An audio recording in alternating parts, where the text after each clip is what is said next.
Good morning and welcome to Stave 3, the third part of Charles Dickens' A Christmas Carol. This is the second of the three spirits. Awaking in the middle of a prodigiously tough snore and sitting up in bed to get his thoughts together, Scrooge had no occasion to be told that the bell was again upon the stroke of 1. He felt that he was restored to consciousness in the right nick of time for the especial purpose of holding a conference with the second messenger dispatched to him through Jacob Marley's intervention. But finding that he turned uncomfortably cold when he began to wonder which of his curtains this new spectre would draw back, he put them every one aside with his own hands, and lying down again, established a sharp lookout all around the bed. For he wished to challenge the spirit on the moment of its appearance, and did not wish to be taken by surprise and made nervous.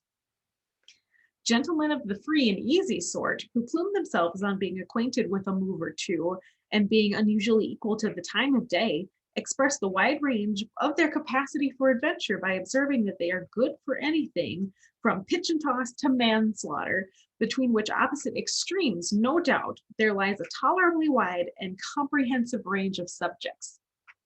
Without venturing for Scrooge quite as heartily as this, I don't mind calling on you to believe that he was ready for a good broad field of strange appearances, and that nothing between a baby and a rhinoceros would have astonished him very much. Now, being prepared for almost anything, he was not by any means prepared for nothing, and consequently, when the bell struck 1 and no shape appeared, he was taken with a violent fit of trembling. 5 minutes, 10 minutes, a quarter of an hour went by, yet nothing came.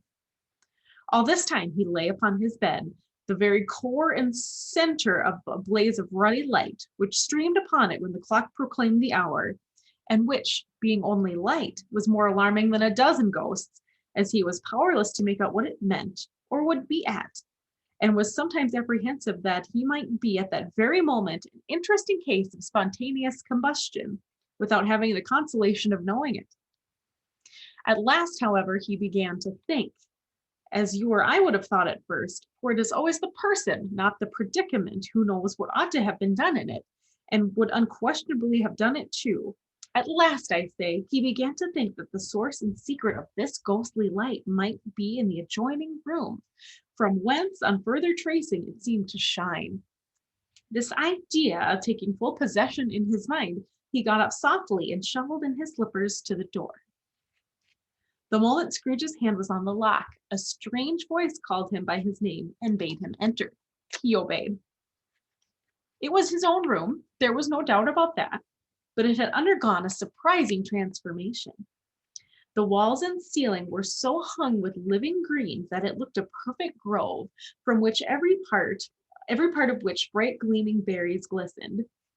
The crisp leaves of holly, mistletoe, and ivy reflected back the light as if so many little mirrors had been scattered there, and such a mighty blaze went roaring up the chimney as that dull petrification of a hearth had never known in Scrooge's time, or Marley's, or many, many winter season gone.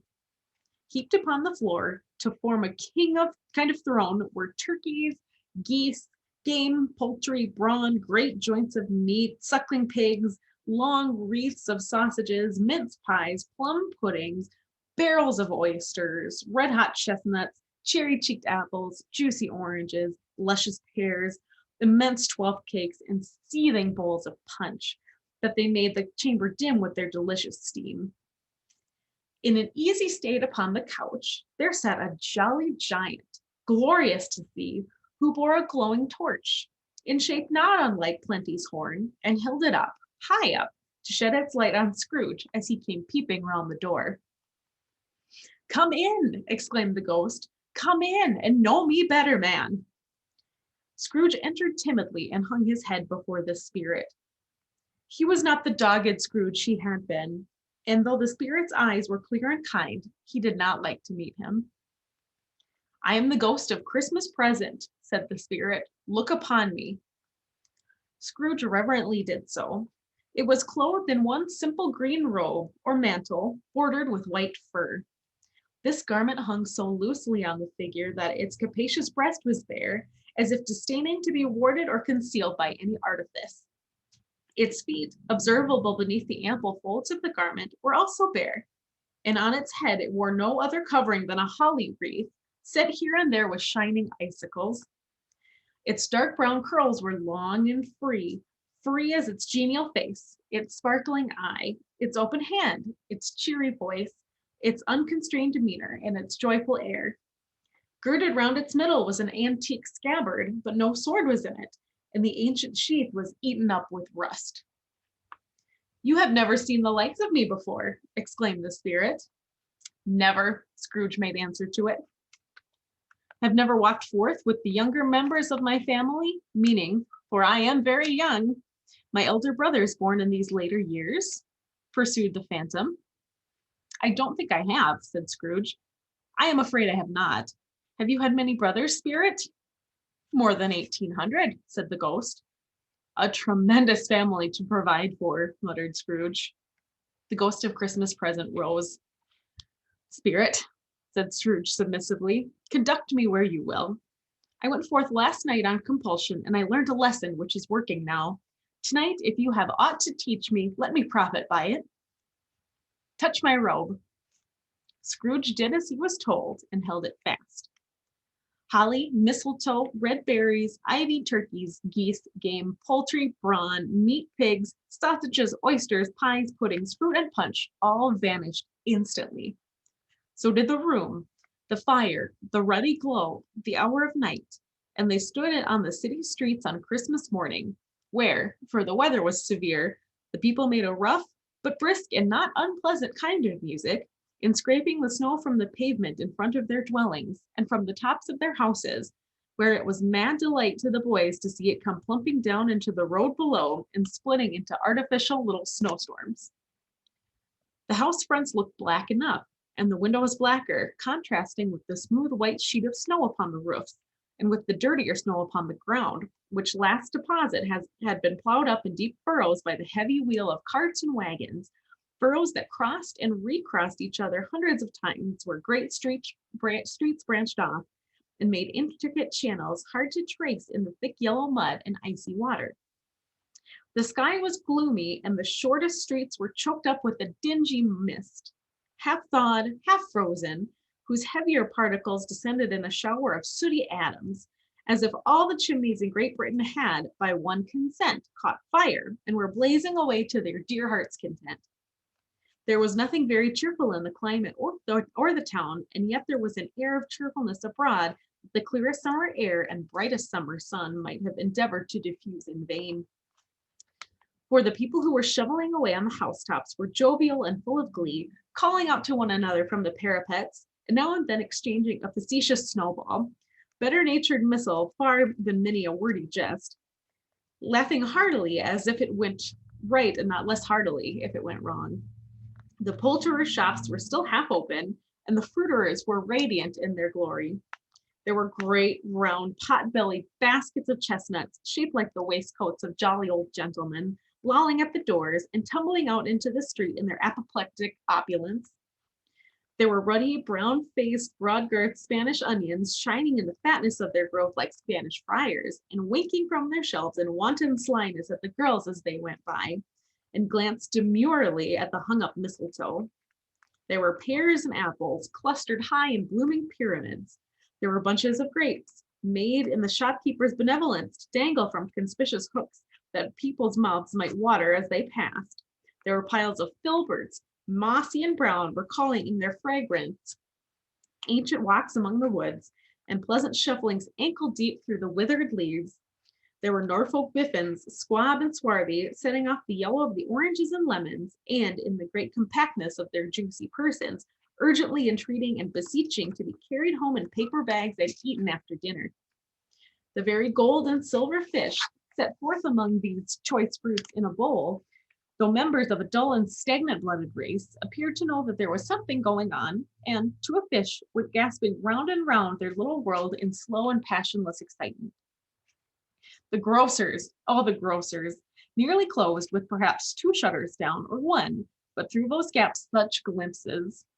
It was not alone that the scales descending on the counter made a merry sound, or that the twine and roller parted company so briskly, or that the canisters were rattled up and down like juggling tricks, or even that the blended scents of tea and coffee were so grateful to the nose, or even that the raisins were so plentiful and rare, the almonds so extremely white, the sticks of cinnamon so long and straight, and the other spices so delicious, the candied fruits so caked and spotted with molten sugar as to make the coldest lookers on feel faint and subsequently bilious.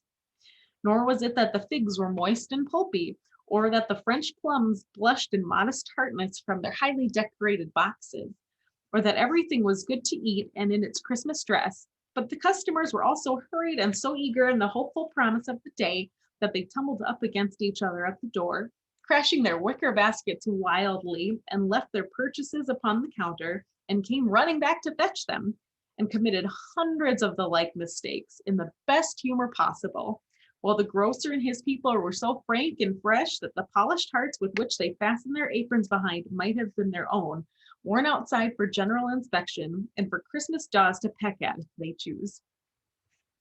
But soon the steeples called good people all to church and chapel, and away they came, flocking through the streets in their best clothes and with their gayest faces. And at the same time, there emerged from scores of by streets, lanes, and nameless turnings innumerable people carrying their dinners to the bakers' shops. The sight of these poor revelers appeared to interest the spirit very much, for he stood with Scrooge beside him in the baker's doorway, and taking off the covers as the bearers passed, sprinkled incense on their dinners from his torch.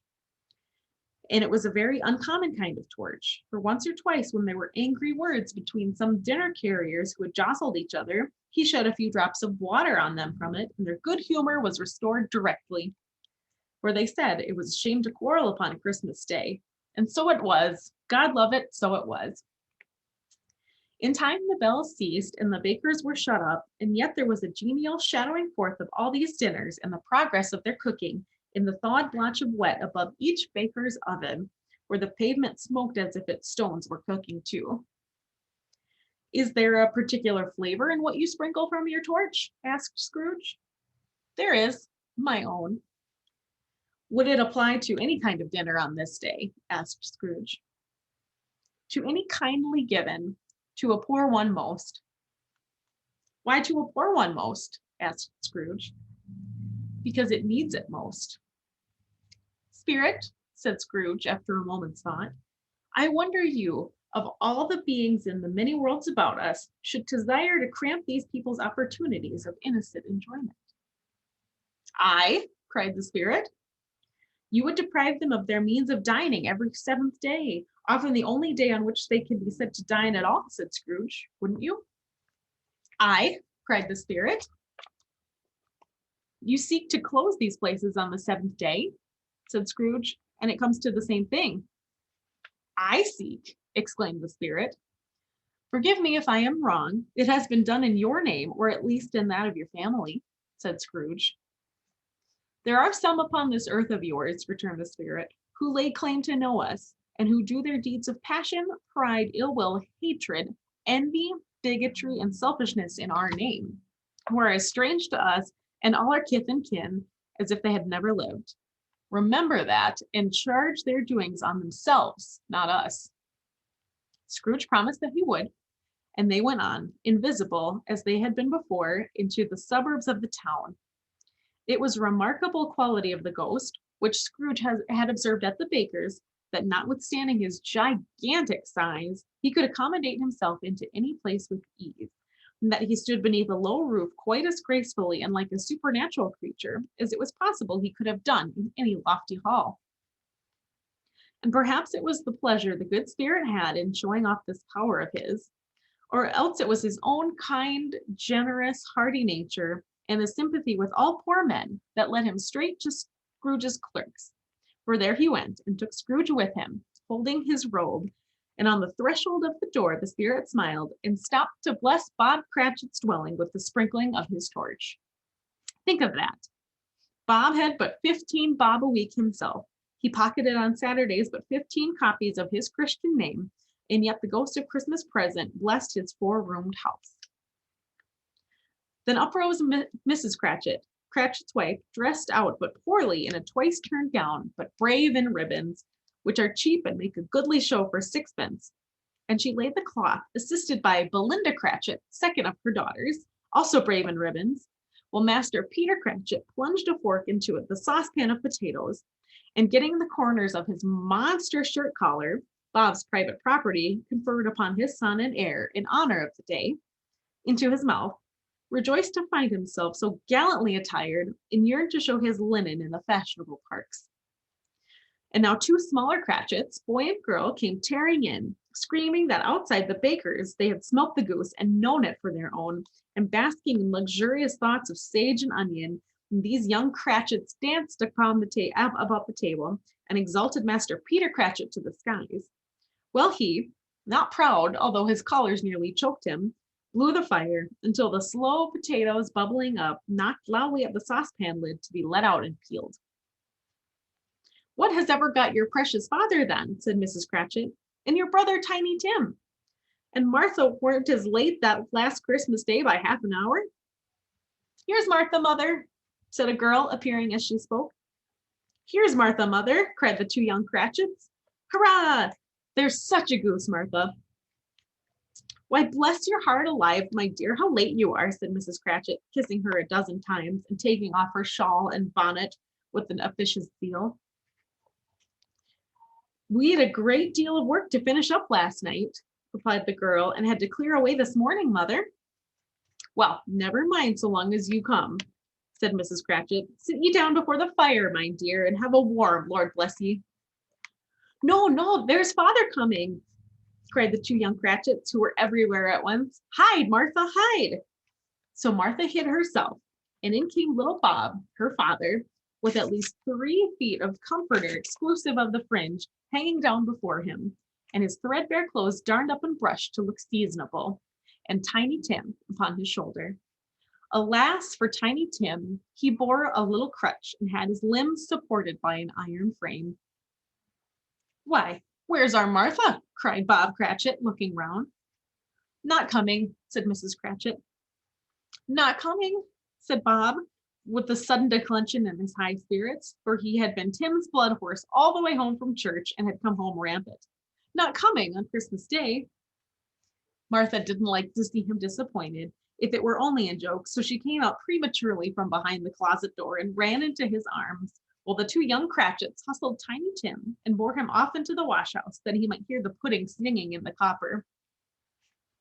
"And how did little Tim behave?" asked Mrs. Cratchit, when she had rallied Bob on his credulity, and Bob had hugged his daughter to his heart's content. "As good as gold," said Bob, and better. "Somehow he gets thoughtful, sitting by himself so much, and thinks the strangest things you ever heard. He told me, coming home, that he hoped the people saw him in the church, because he was a cripple, and it might be pleasant to them to remember on Christmas Day who made the lame beggars walk and the blind men see." Bob's voice was tremulous when he told them this, and trembled more when he said that Tiny Tim was growing strong and hearty. His active little crutch was heard upon the floor, and back came Tiny Tim before another word was spoken, escorted by his brother and sister to his stool before the fire. And while Bob, turning up his cuffs, as if, poor fellow, they were capable of being made more shabby, compounded some hot mixture in a jug with gin and lemons, and stirred it round and round and put it in the hob to simmer, Master Peter and the two ubiquitous young Cratchits went to fetch the goose, with which they soon returned in high procession.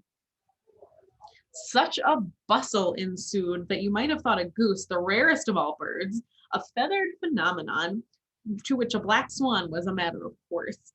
And in truth, it was something very like that in the house. Mrs. Cratchit made the gravy, ready beforehand in a little saucepan, hissing hot. Master Peter mashed the potatoes with incredible vigor. Miss Belinda sweetened up the applesauce. Martha dusted the hot plates. Bob took Tiny Tim beside him in a tiny corner of the table. The two young Cratchits set chairs for everybody, not forgetting themselves, and mounting guard upon their posts, crammed spoons into their mouth, lest they should shriek for goose before their turn came to be helped. At last the dishes were set on, and grace was said. It was succeeded by a breathless pause, as Mrs. Cratchit, looking slowly all along the carving knife, prepared to plunge it in the breast. But when she did, and when the long-expected gush of stuffing issued forth, One murmur of delight arose all around the board, and even Tiny Tim, excited by the two young Cratchits, beat on the table with the handle of his knife and feebly cried, "Hurrah!" There never was such a goose. Bob said he didn't believe there ever was such a goose cooked. Its tenderness and flavor, size and cheapness were the themes of universal admiration. Eked out by applesauce and mashed potatoes, it was a sufficient dinner for the whole family indeed, as Mrs. Cratchit said with great delight, surveying one small atom of a bone upon the dish. They hadn't ate it all yet. Yet everyone had had enough, and the youngest Cratchits in particular were steeped in sage and onion to the eyebrows. By now, the plates being changed by Miss Belinda, Mrs. Cratchit left the room alone, too nervous to bear witness, to take the pudding up and bring it in. Suppose it should not be done enough. Suppose it should break in turning out. Suppose somebody should have got all over the wall of the backyard and stolen it while they were merry with the goose, a supposition at which the two young Cratchits became livid. All sorts of horrors were supposed. Hallo, a great deal of steam. The pudding was out of the copper. A smell like washing day. That was the cloth. A smell like an eating house and a pastry cook's next door to each other, with the laundresses next door to that. That was the pudding. In half a minute, Mrs. Cratchit entered, flushed but smiling proudly with the pudding, like a speckled cannonball, so hard and firm, blazing in a half quartern of ignited brandy, and bedight with a Christmas holly stuck in the top. Oh, a wonderful pudding. Bob Cratchit said, and calmly too, that he regarded it as the greatest success achieved by Mrs. Cratchit since their marriage. Mrs. Cratchit said now that the weight was off her mind, she would confess she had her doubts about the quantity of flour. Everybody had something to say about it, but nobody said or thought that it was at all a small pudding for a large family. It would have been flat hearsay to do so. Any Cratchit would have blushed to hint at such a thing. At last the dinner was all done. The cloth was cleared, the hearth swept, and the fire made up. The compound in the jug being tasted and considered perfect. Apples and oranges were put upon the table, and a shovelful of chestnuts in the fire. Then all the Cratchit family drew round the hearth in what Bob Cratchit called a circle, meaning half a one, and at Bob Cratchit's elbow stood the family display of glass, 2 tumblers and a custard cup without a handle. These held the hot stuff from the jug, however, as well as golden goblets would have done, and Bob served it out with beaming looks, while the chestnuts on the fire sputtered and crackled noisily. Then Bob proposed, "A Merry Christmas to us all, my dears. God bless us," which all the family re-echoed. "God bless us, everyone," said Tiny Tim, the last of all. He sat very close to his father's side upon his little stool. Bob held his withered little hand in his, as if he loved the child and wished to keep him by his side and dreaded he might be taken from him. "Spirit," said Scrooge with an interest he had never felt before, "tell me if Tiny Tim will live." "I see a vacant seat," replied the ghost, "in the poor chimney corner, and a crutch without an owner, carefully preserved. If these shadows remain unaltered by the future, the child will die." "No, no," said Scrooge. "Oh, no, kind spirit, say he will be spared." "If these shadows remain unaltered by the future, none other of my race," returned the ghost, "will find him here." "What then? If he be like to die, he had better do it, and decrease the surplus population." Scrooge hung his head to hear his own words quoted by the spirit, and was overcome with penitence and grief. "Man," said the ghost, "if man you be in heart, not adamant, forbear that wicked cant until you have discovered what the surplus is and where it is. Will you decide what men shall live and what men shall die? It may be that in the sight of heaven you are more worthless and less fit to live than millions like this poor man's child. Oh God, to hear the insect on the leaf pronouncing on the too much life among his hungry brothers in the dust." Scrooge bent before the ghost's rebuke, and trembling cast his eyes upon the ground, but he raised them speedily upon hearing his own name. "Mr. Scrooge," said Bob, "I'll give you Mr. Scrooge, the founder of the feast." "The founder of the feast, indeed," cried Mrs. Cratchit, reddening. I wish I had him here. I'd give him a piece of my mind to feast upon, and I'd hope he'd have a good appetite for it. My dear, said Bob, the children, Christmas Day.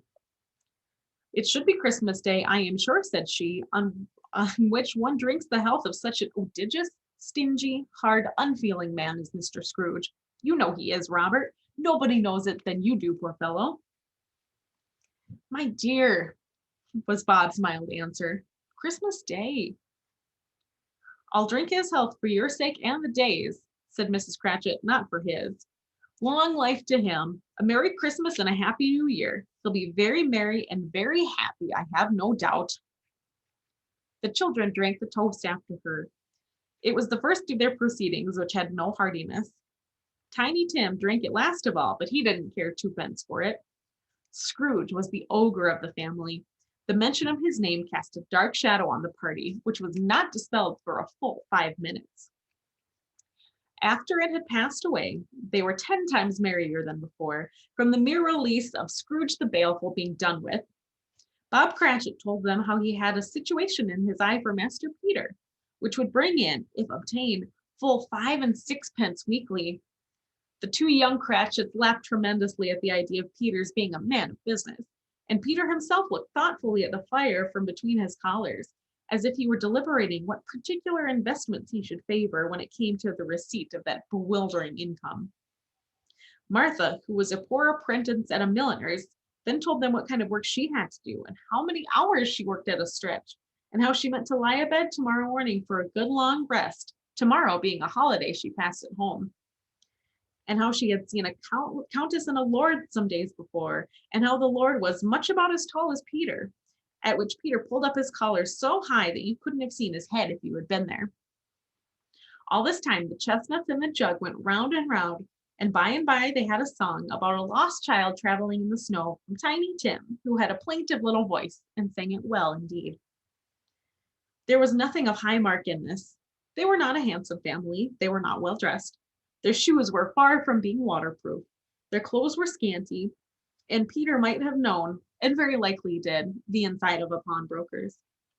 But they were happy, grateful, pleased with one another, and contented with the time.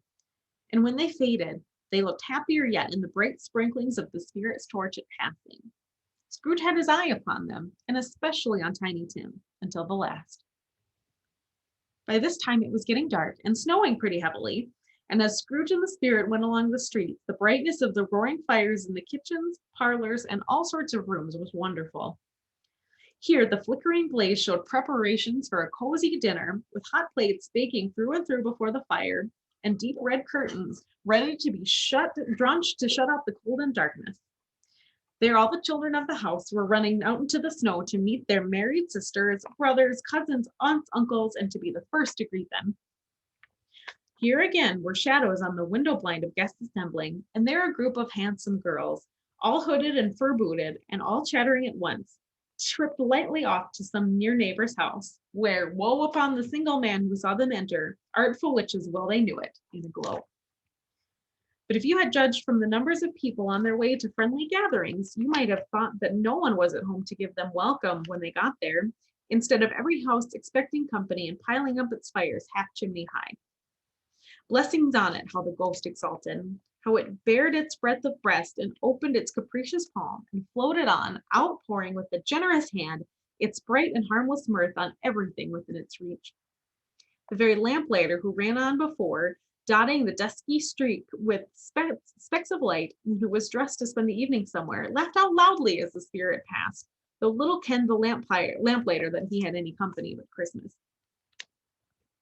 And now, without a word of warning from the ghost, they stood upon a bleak and desert moor, where monstrous masses of rude stone were cast about, as though it were the burial place of giants, and water spread itself wheresoever it listed, or would have done so but for the frost that held it prisoner, and nothing grew but moss and furze and coarse rank grass. Down in the west, the setting sun had left a streak of fiery red, which glared upon the desolation for an instant like a sullen eye, and a frowning lower yet, was lost in the thick gloom of the darkest night. What place is this? Asked Scrooge. A place where miners live, who labor in the bowels of the earth, returned the spirit. But they know me. See? A light shone from the window of the hut, and swiftly they advanced toward it. Passing through the wall of mud and stone, they found a cheerful company assembled round a glowing fire. An old man and a woman, with their children and their children's children and another generation beyond that, all decked out gaily in their holiday attire. The old man, in a voice that seldom rose above the howling of the wind upon the barren waste, was singing them a Christmas song. It had been a very old song when he was a boy, and from time to time they all joined in the chorus. So surely as they raised their voices, the old man got quite blithe and loud, and so surely as they stopped, his vigor sank again. The spirit did not tarry here, but bade Scrooge hold his robe, and passing on above the moor, sped, whither? Not to sea? To sea. To Scrooge's horror, looking back, he saw the last of the land, a frightful range of rocks behind them, and his ears were deafened by the thundering of water as it rolled and roared and raged among the dreadful caverns in a worm and fiercely tried to undermine the earth. But upon a dismal reef of sunken rocks, some league or so from shore, which the waters chafed and dashed, the wild year through, there stood a solitary lighthouse. Great heaps of seaweed clung to its base, and storm birds, born of the wind one might suppose as seaweed up the water, and rose and fell about it like the waves they skimmed. But even here, two men who watched the light had made a fire, that through the loophole in the thick stone wall shed out a ray of brightness on the awful sea. Joining their horny hands over the rough table at which they sat, they wished each other a Merry Christmas in their can of grog. And one of them, the elder too, with his face all damaged and scarred with hard weather, as the figurehead of an old ship might be, struck up a sturdy song that was like the gale in itself. Again the ghost sped on, above the black and heaving sea, on, until being far away, as he told Scrooge, from any shore, they lighted on a ship. They stood beside the helmsman at the wheel, and the lookout in the bow, the officers who had the watch, dark ghostly figures in their several stations, but every man among them hummed a Christmas tune, or had a Christmas thought, or spoke below his breath to his companion of some bygone Christmas day, with homeward hopes belonging to it. And every man on board, waking or sleeping, good or bad, had a kinder word for another upon that day than any other day of the year, and had shared to some extent its festivities, and had remembered those he cared for at a distance, and had known that they delighted to remember him. It was a great surprise to Scrooge, while listening to the moaning of the wind and thinking what a solemn thing it was to move on through the lonely darkness over an unknown abyss, whose depths were secrets as profound as death. It was a great surprise to Scrooge, while thus engaged, to hear a hearty laugh. It was a much greater surprise to Scrooge to recognize it as his own nephew's, and to find himself in a bright, dry, gleaming room, with the spirit standing smiling by his side and looking at that same nephew with approving affability. Ha ha, laughed Scrooge's nephew. Ha ha ha. If you should happen, by any unlikely chance, to know a man more blessed in a laugh than Scrooge's nephew, all I can say is, I should like to know him too. Introduce him to me, and I'll cultivate his acquaintance. In a fair, even-handed, noble adjustment of things, that while there is infection in disease and sorrow, there is nothing in the world so irresistibly contagious as laughter and good humor. When Scrooge's nephew laughed in this way, holding his sides, rolling his head, and twisting his face into the most extravagant contortions, Scrooge's niece by marriage laughed heartily as he. And their assembled friends, being not a bit behindhand, roared out lustily. Ha ha ha ha ha! He said that Christmas was a humbug, as I live, cried Scrooge's nephew. He believed it, too. More shame for him, Fred, said Scrooge's niece indignantly. Bless those women, they never do anything by halves. They're always in earnest. She was very pretty, exceedingly pretty, with a dimpled, surprised-looking, capital face, a ripe little mouth that seemed made to be kissed, and no doubt it was all kinds of good little dots about her chin that melted into one another when she laughed, and the sunniest pair of eyes you ever saw in any little creature's head. Altogether, she was what you would have called provoking, you know, but satisfactory, too. Oh, perfectly satisfactory. He's a comical old fellow, said Scrooge's nephew, that's the truth, and not so pleasant as he might be. However, his offenses carry their own punishment, and I have nothing to say against him. I'm sure he is very rich, Fred, hinted Scrooge's niece. At least you always tell me so. What of that, my dear? Said Scrooge's nephew. His wealth is of no use to him. He don't do any good with it. He don't make himself comfortable with it. He hasn't the satisfaction of thinking, that he's ever going to benefit us with it. I have no patience with him, observed Scrooge's niece. Scrooge's niece's sisters, all the other ladies, expressed the same opinion. Oh, I have, said Scrooge's nephew. I am sorry for him. I couldn't be angry with him if I tried. Who suffers by his ill whims? Himself, as always. Here he takes it into his head to dislike us, and he won't come and dine with us. What's the consequence? He don't lose much of a dinner. Indeed, I think he loses a very good dinner, interrupted Scrooge's niece.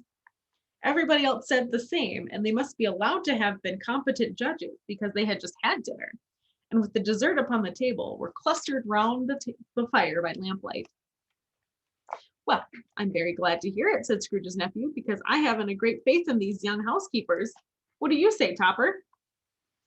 Topper had clearly got his eye upon one of Scrooge's niece's sisters, for he answered that a bachelor was a wretched outcast who had no right to express an opinion on the subject. Whereat Scrooge's niece's sister, the plump one with the lace tucker, and not the one with the roses, blushed. Do go on, Fred, said Scrooge's niece, clapping her hands. He never finishes what he begins to say. He is such a ridiculous fellow.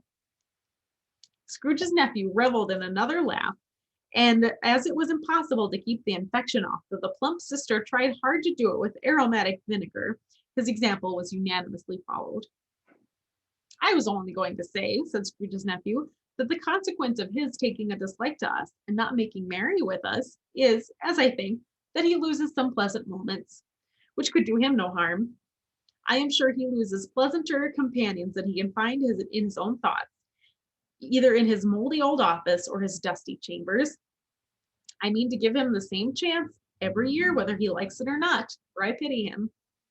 He may rail at Christmas until he dies, but he can't help thinking better of it. I defy him if he finds me going there in good temper year after year and saying, Uncle Scrooge, how are you? If it only puts him in the vein to leave his poor clerk 50 pounds, that's something, and I think I shook him yesterday. It was their turn to laugh now at the notion of his shaking Scrooge. But being thoroughly good-natured and not much caring what they laughed at, so they laughed at any rate, he encouraged them in their merriment and passed the bottle joyously. After tea, they had some music, for they were a musical family and knew what they were about when they sung a glee or a catch, I can assure you, especially Topper, who could growl away in the bass like a good one and never swell the large veins in his forehead or get red in the face over it.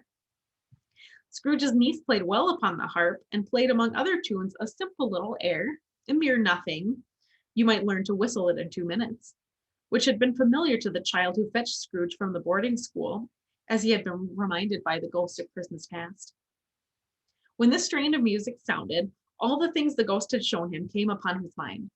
He softened more and more, and thought that if he could have listened to it often years ago, he might have cultivated the kindness of life for his own happiness with his own hands, without resorting to the sexton's spade that buried Jacob Marley.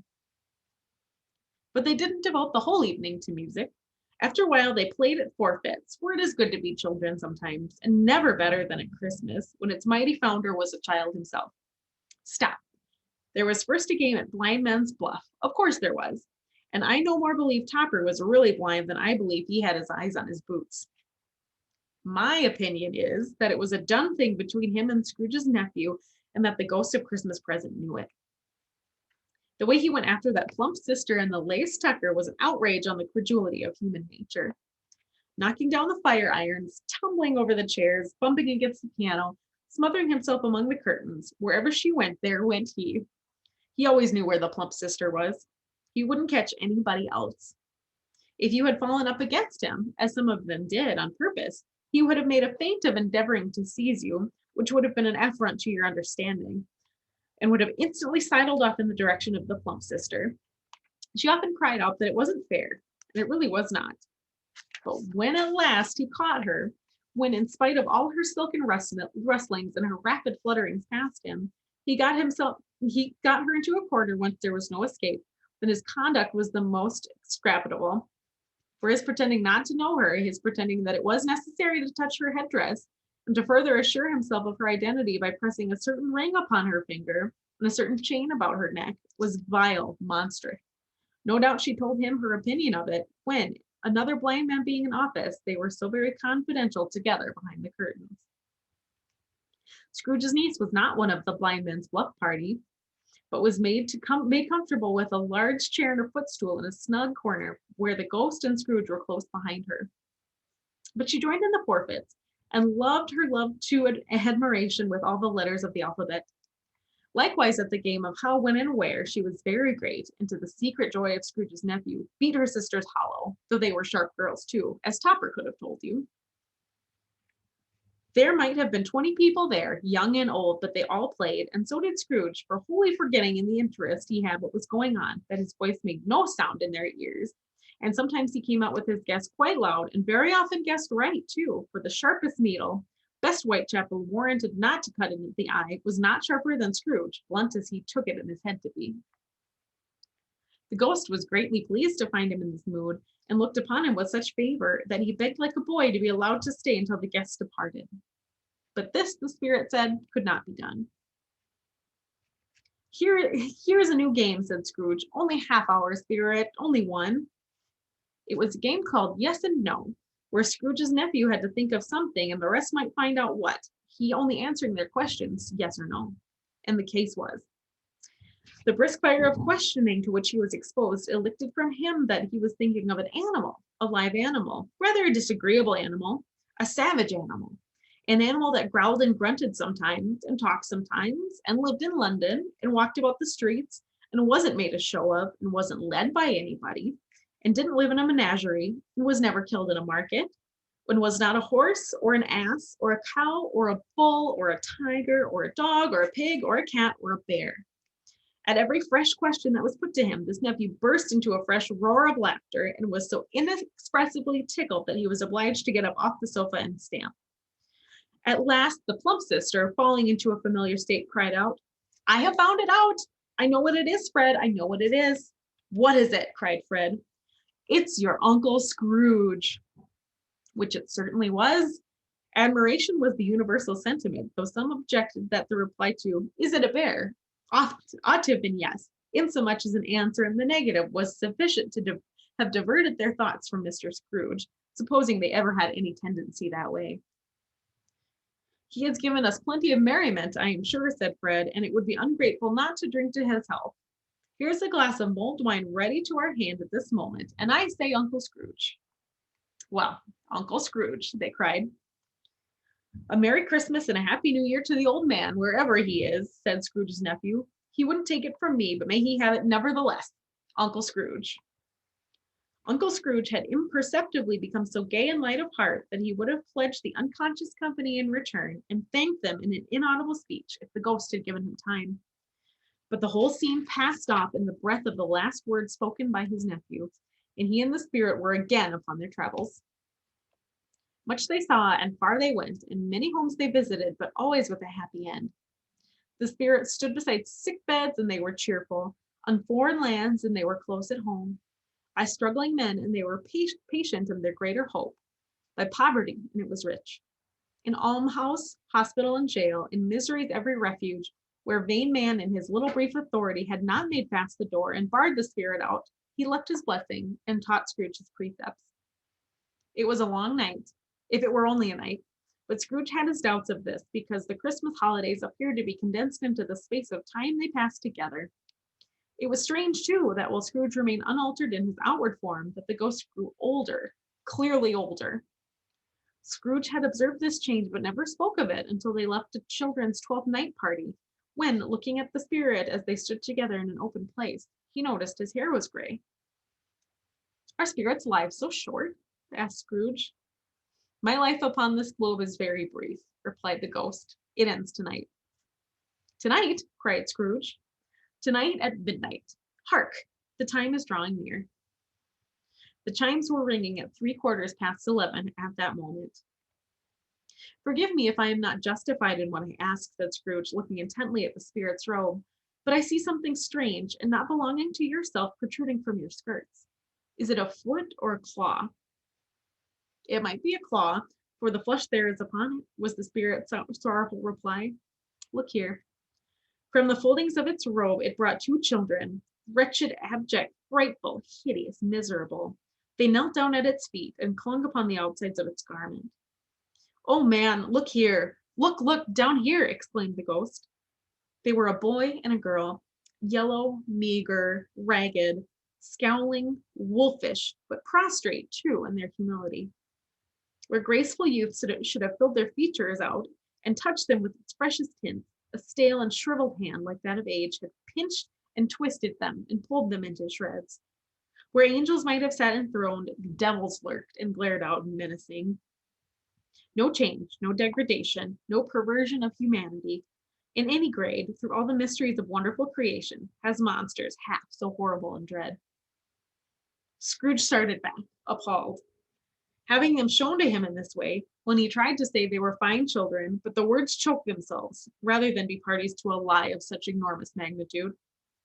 Spirit, are they yours? Scrooge could say no more. They are man's, said the spirit, looking down upon them, and they cling to me, appealing from their fathers. This boy is ignorance. This girl is want. Beware them both, and all of their degree, but most of all, beware this boy, for on his brow I see that written which is doom, unless the writing be erased. Deny it, cried the spirit, stretching out its hands toward the city. Slander those who tell it ye. Admit it for your factious purposes and make it worse, and abide the end. Have they no refuge or resource, cried Scrooge. Are there no prisons? Said the spirit, turning on him for the last time with his own words. Are there no workhouses? The bell struck 12. Scrooge looked about him for the ghost and saw it not. As the last stroke ceased to vibrate, he remembered the prediction of old Jacob Marley, and lifting up his eyes, beheld a solemn phantom, draped and hooded, coming, like a mist along the ground, towards him. Next up, Stave 4, the last of the spirits.